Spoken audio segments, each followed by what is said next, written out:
everybody, welcome to my channel. Welcome back if you've been before, welcome if you are new. My channel is all about helping you with your difficulties with anxiety, depression, self-esteem, communication, things of a therapeutic nature. That's because I've been a therapist for 25 years and I've now decided to go out there, spread the love, share the knowledge. I've been working bit by bit, hour by hour, person by person, and I want to reach more people. So today's video, anxiety to sleep, having too much anxiety to sleep, basically, massive problem. If I'd had £1 for every person over the years who'd had this problem, seriously, that would be a nice little nest egg. It's massive, it's everywhere. It takes different forms, but fundamentally people struggling with their sleep don't do very well because they can't function too well. Their memory is affected, concentration is affected, happiness, fulfillment, relationships massively affected. They're crotchety, they're grumpy, they're not communicating as well as they otherwise would. They're not performing at work. All of these things that I've just listed there off the top of my head, based on years of hearing about them. Oh yes, years of hearing about it. There's so much out there. But all those things that I've just spoken about, they lead to another 10 or 20 or 30 problems each. So not being able to sleep is massive. And there are many reasons why people don't sleep. I mean, there's reasons such as pain, such as environment, there's all sorts of things. But this video is particularly focused on people who've got too much anxiety to sleep. So they either can't get to sleep in the first place, or they wake up regularly through the night, or they just wake up really early in the morning, or two of those, or all three of those. There's a bountiful universe out there when it comes to not sleeping too well, as many of you know. So let's think about sleep first. There are two types of sleep. You probably know this, REM and non-REM sleep. Now, REM sleep is thought to be about 25% of our cycle, and the other 75% is the non-REM sleep. In REM sleep, as most people know, it's the rapid eye movement. The eyes are moving really quickly, and this is probably very healthy. It's down to electrical activation. The brain is very electrically activated at this time, and our muscles in our body are relaxed. So it's really a very brainy process with the body kind of shutting down. Lots of work on trauma has shown that it's probably this REM sleep that helps us to process trauma, helps us to process our day, our week, our dreams even, helps us to process our imagination. The things that we may be processing at the time of REM sleep may not be actual things that have happened, although they may. So REM sleep, really, really important. And it is thought that REM sleep is what helps us to get our mental energy, to get our mental verve and vibrancy, energy. Whereas the non-REM sleep is what's thought to be really good for our body. So in non-REM sleep, our body's doing all kinds of things.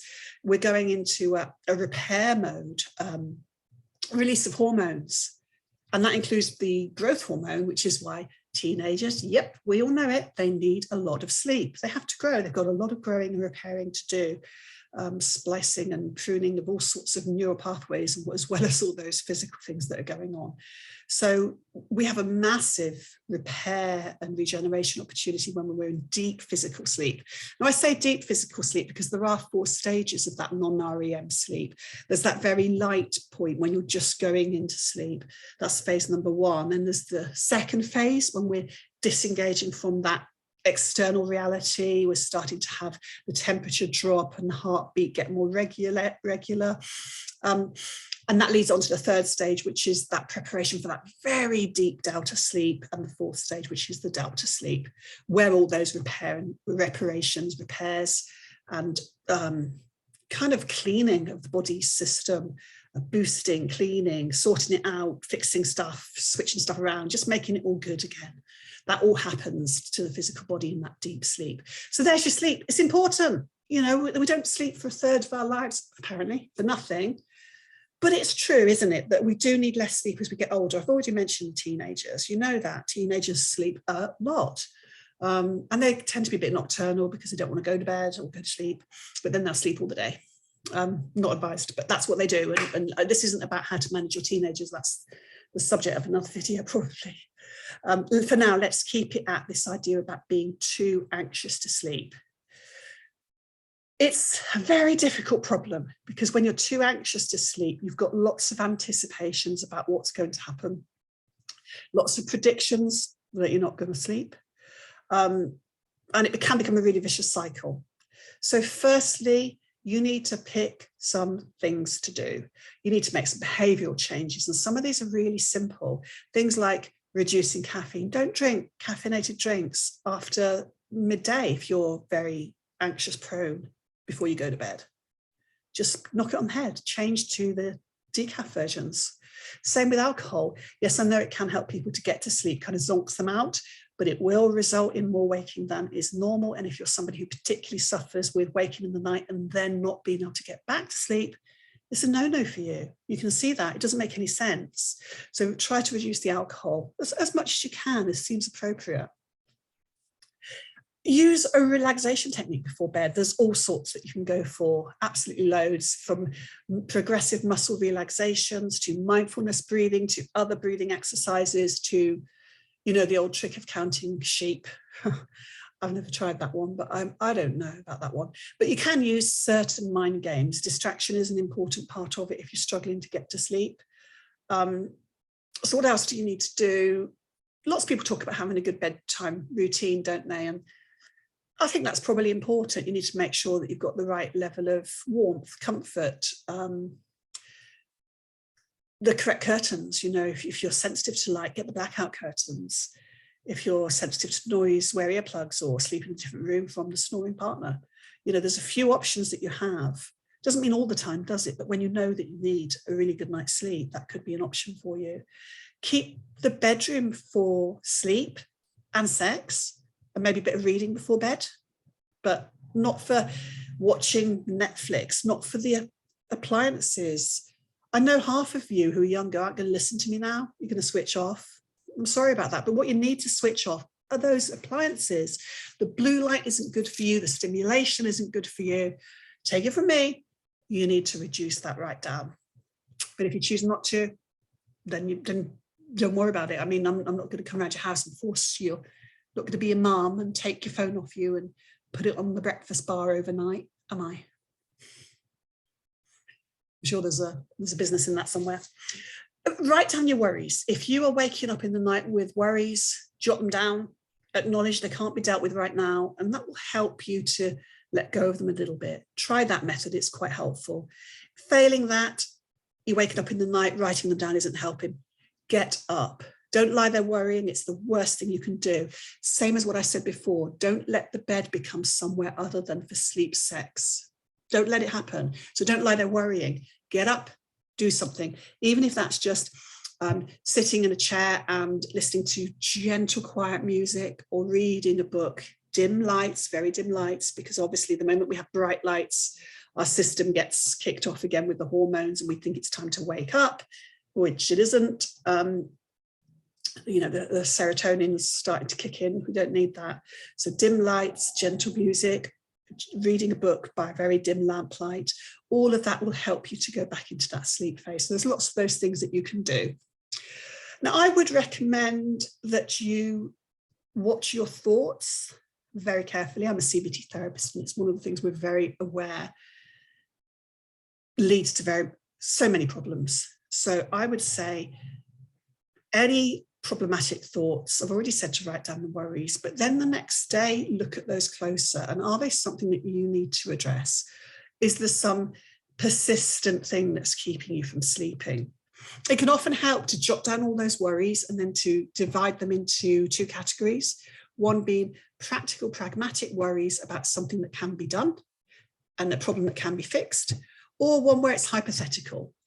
And if most of your worries are all things that may or may not happen, that means that your worries are not helpable with practical, you know, you can't just go, right, I'm going to fix that problem, then it will go away, because the problem is one of unhelpful worrying and hypothesizing.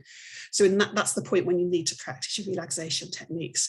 So what I'd recommend is that you take on a relaxation technique and practice it every single day.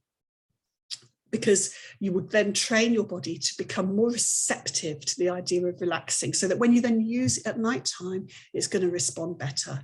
So that would be my advice for people who are struggling to sleep, having put in place all the things I've suggested.